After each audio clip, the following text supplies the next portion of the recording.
So we're going to do some foot and ankle mobility and really focusing on that first ray or that big toe. The first ray and the big toe specifically are important for running. If that big toe is locked up, you're going to have compensatory patterns up the chain and the ankle, possibly the knee and hip as well. So no real right or wrong way to do this.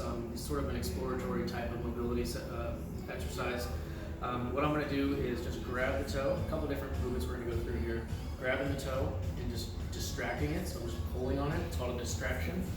And I'm kind of fixating this other hand here on the first ray, just holding it in place and distracting, pulling those two ends apart, and then giving it a little wiggle, left, right, left, right, left, right. That should be alleviating. That should feel pretty good. If it's uncomfortable or painful for this one or any of the other mobility ones we do, then just back away and we'll find an alternative.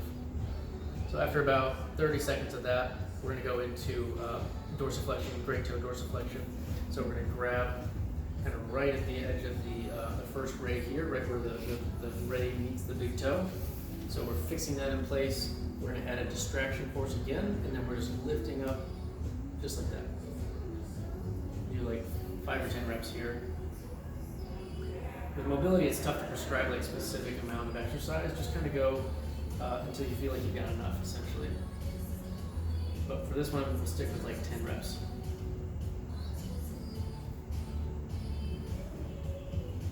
Good. All right. Next one we're going to do is just for like the first ray in general. So I'm going to fixate the hand down here, kind of follow that metatarsal, right, until you get to that bump, and then you're holding that. And what we're going to do is just going to do a wiggle. So this hand's moving, this hand's really fixing things in place, and we're just wiggling back and forth.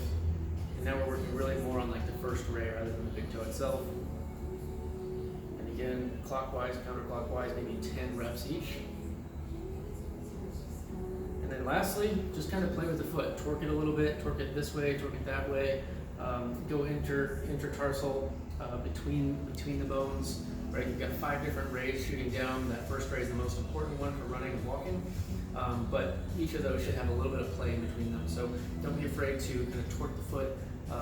As long as everything is comfortable and there's no pain involved, you can kind of play around with things. The heel back here, a little bit of getting an eversion and inversion, or just moving it from side to side. It's really important for making sure we get enough pronation and supination. Pronation and supination are both really important for walking. So you can start from here, work your way to the first ray, work your way to the back of the heel, back and forth, back and forth. So take care of your feet. This is just a simple thing to do. You can do it anytime throughout the day, before or after the run. You can't really overdo it. And again, stay away from any painful movements and reach out if you have any questions.